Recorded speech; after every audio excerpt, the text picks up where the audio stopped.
My name is Beryl McClary. Welcome to the next chapter. You wonder why am I wearing this crown? I've been wanting to wear this crown, and got a little twisted here. Okay, because I am Miss Senior America.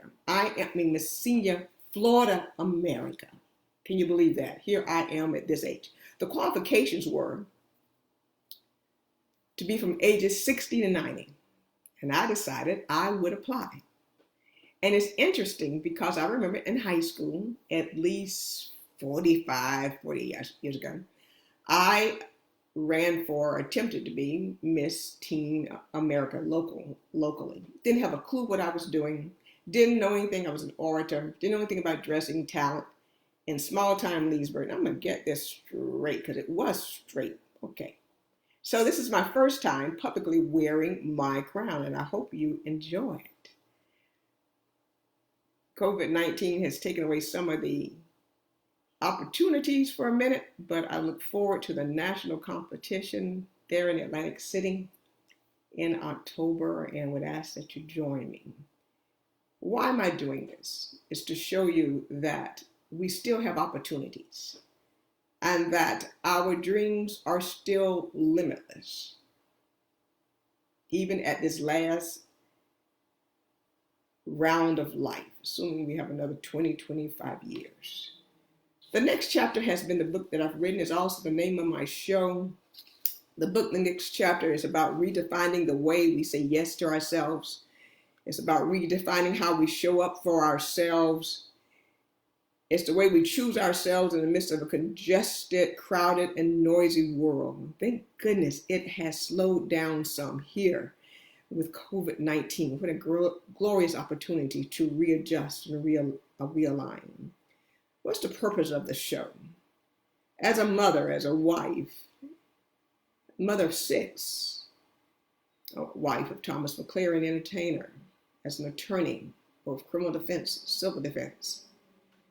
Where are we now and what are we doing now? It's time to readjust.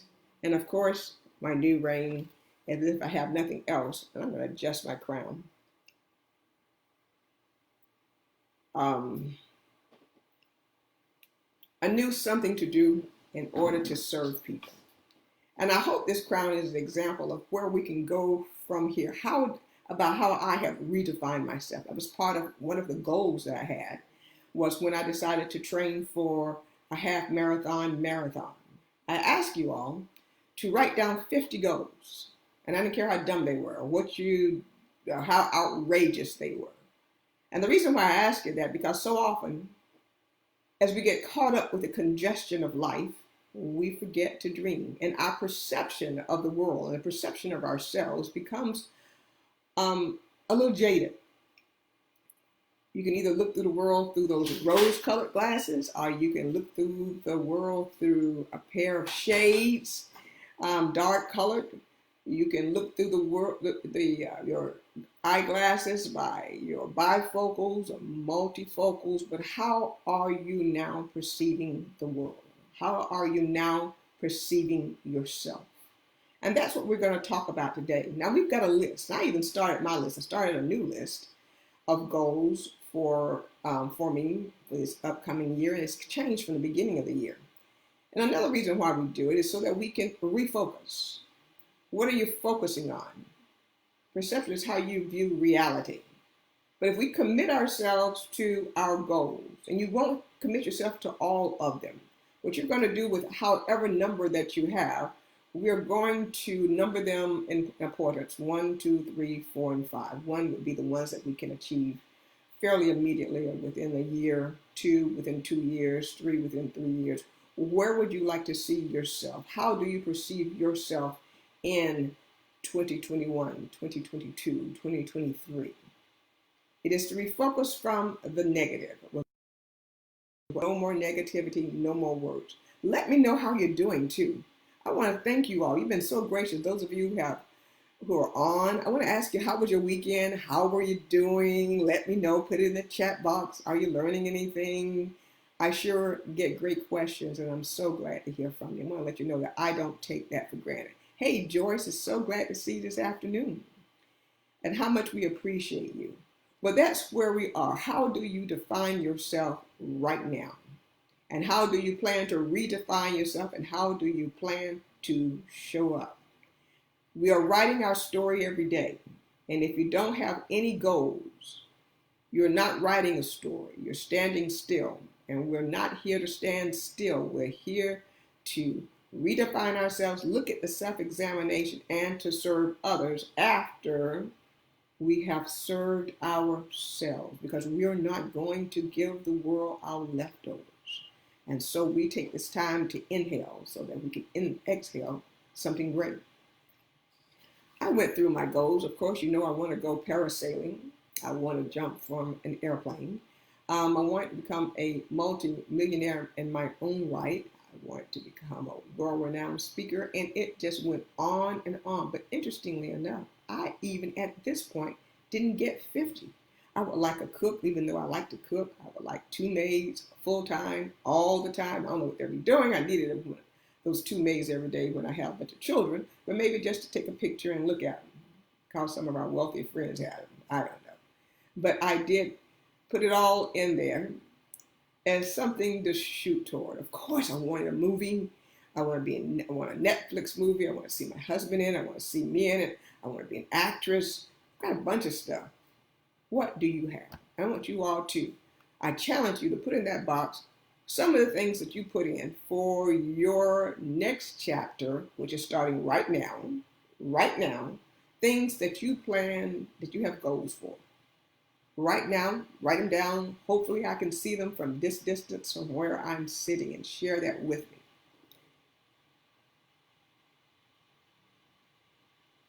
Oh, wow, I was reading that. Thank you so much for that.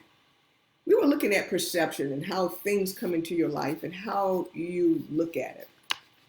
I remember how my view of life changed starting when I was in law school. There was a time when I had to come home. My dad, unbeknownst to us, actually had cancer. And he would come to the VA hospital there in Gainesville.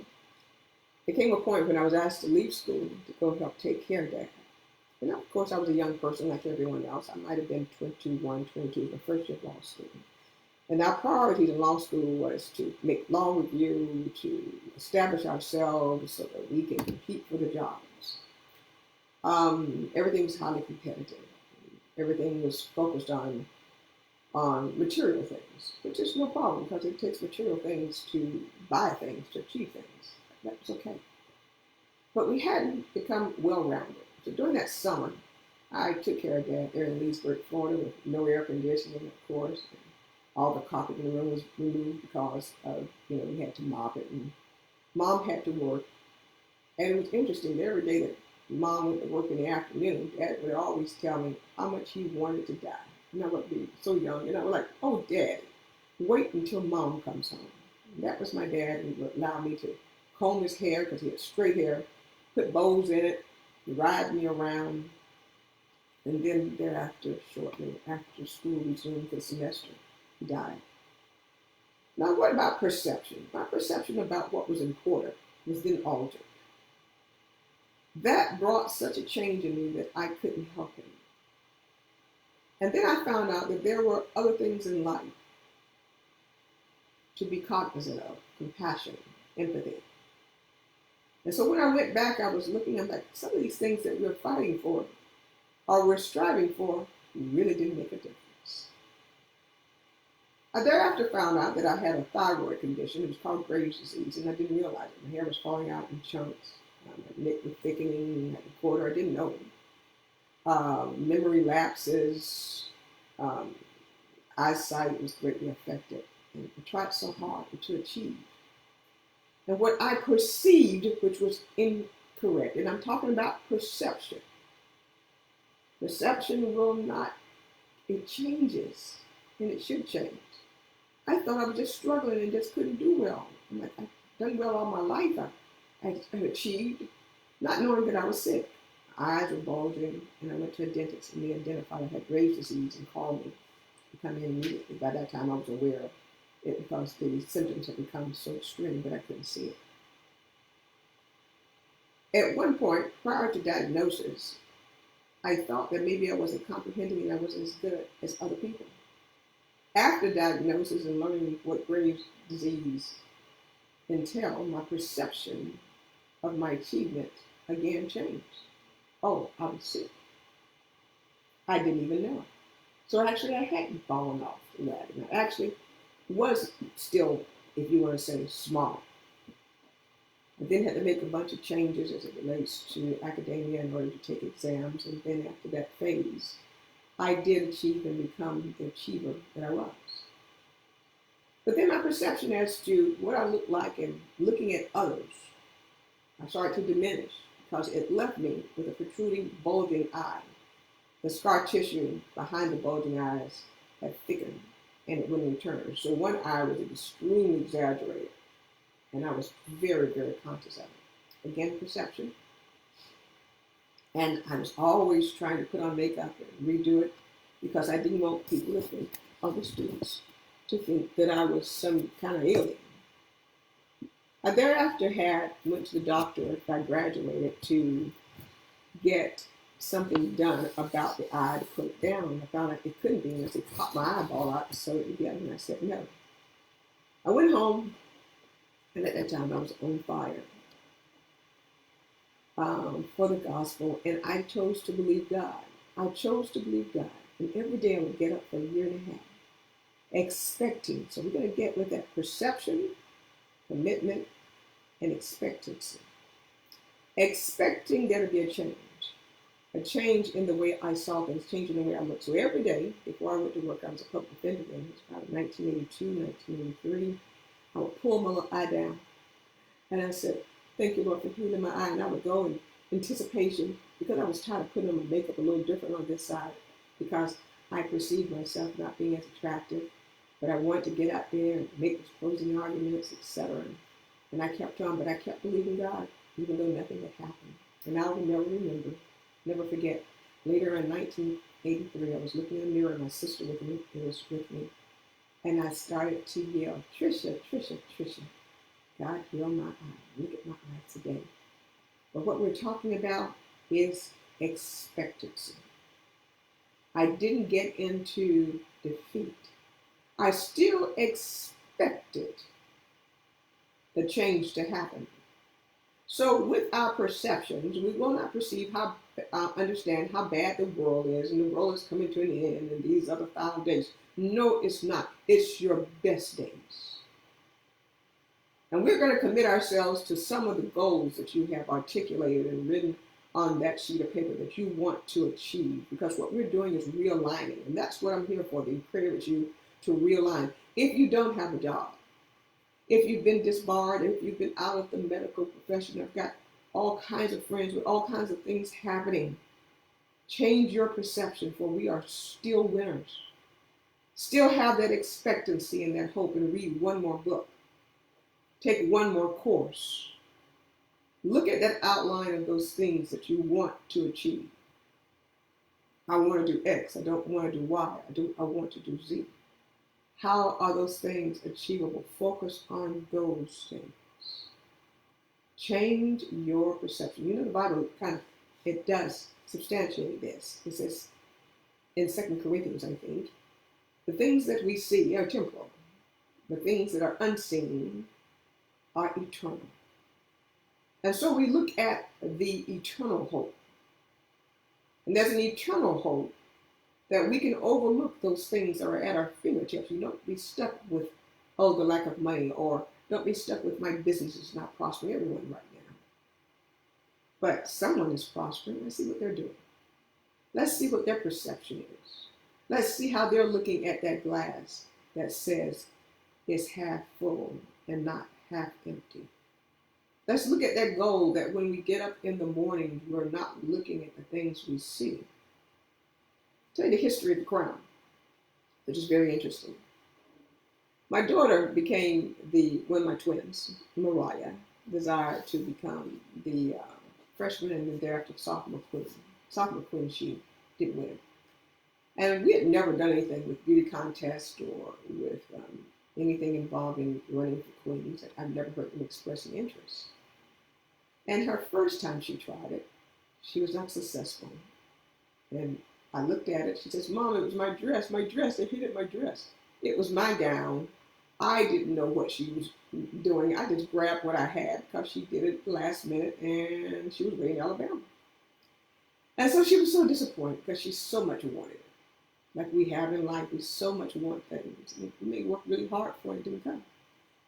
But did I allow her to give up? Her perception of herself, she went on, oh, I'm such a failure. She's a real drama queen. She came home for Christmas. Oh my gosh, her life was over with. I tried so hard, I worked so hard, as we all do in different things. Perception. How you see it? I said, Mariah, I see other things that were developed in you. I see you as a winner, and I did. I said, I did not know you could organize people like that. I did not know that you could stay focused on one dream. I was so proud of her for raising her own money. I was so proud of her for coming up with an oratorical piece and doing quite well and working hard, strategies and public relations. I said, look at all these small things you did that I hadn't seen. She says, well, I didn't know I had it either, Mom. I said, okay. So what we're going to do is we're going to take those things that we learned. So with us, we're going to take those things that we learned and we're going to achieve some new goals. And what we did, I said, I'm going to help you because you did so well with what you had to work with. And then she changed her eyesight. She said, you think I can do it? I said, yep. You won't become queen unless you run. You won't become queen unless you stand out. Well, she did it a second time, and by this time we researched. We kept the perception. She worked hard at it, and we researched what other winners had done. Her twin sister helped, and she researched, questioned, and got it all prepared. And she won Miss Sophomore. And it meant so much to her, but it was more than just a crown. It was evidence that she had changed her perception of herself, that she was a winner. And she was not locked in to what had happened in the past. And with that, I said, I wonder if there are any pageants for older women. And I went on in August to look up a senior. They have any senior pageants. Now, one pageant they have. Anybody 60 and over is called a super senior. I'm like, really? Okay, I'm 62. Super. I don't know about that. But I was willing to engage. It was something I hadn't done. It was a new mountain I hadn't climbed. It was a goal. And I remember it was a goal of mine way back in high school. It was at 45, 47 years ago. And there it was. There was an opportunity. What I did was I sent an email saying, I'm interested in your Miss Senior pageant, and I want more information. They contacted me and said, well, it's too late now, but we'll put you on the list for 2021, for 2020. And I said, thank you. Well, in January, I got a call that the person who was looking at it no longer wanted it because they wouldn't be able to run fully, not knowing that COVID-19 was coming in. And they said, you've expressed interest. Do you want to be Ms.Florida, Senior USA, and compete in the national pageant? And I said, I do. That was the moral of that. Had I not reached out to a small interest, to a small goal, would I be wearing a crown today? If you don't keep moving, if you don't reach out and do what you hadn't done, if you perceive yourself as finished, if you perceive yourself as over, that's what we get. But no, today we change our perceptions of ourselves. We take the pen of life with the Lord and we write a new chapter of success, a new chapter of achievement. You've got all it takes with what you have. I hope you enjoyed this. Send me your comments. If you've learned anything, remember, I am a woman of 6 children. I'm a woman who's been married 27 years. Very different. I'm a lawyer. He's an entertainer. He plays music. I like going to court. He's creative. I'm 1, 2, 3, 4. I have bonus children. I have children that I've had up to age 42. I know what it is to cook dinner. I know what it is to wash clothes. I know what it is to direct the maids and help them do. I know what it is to work hard. I know what it is to be in the limousine. I've been through it all, but I do know this. I don't stop living, and you won't either. Remember, perception. Perception of you to me, you are a winner and you're going to do new things. As some of you have already described to me that you're doing. I think one person has told me that they are now going to renovate one of their houses and become a rental house and decided to make income off of that. Isn't that awesome? They're taking a step. Another friend of mine is taking this information that she had devised over the years in diversity. She does diversity training, and she's going to start an online course. We're all over 50. Well, actually, we're all over 60. What are you going to do today? Well, I'm so proud of you. Thank you for joining me. I will see you tomorrow on the next chapter.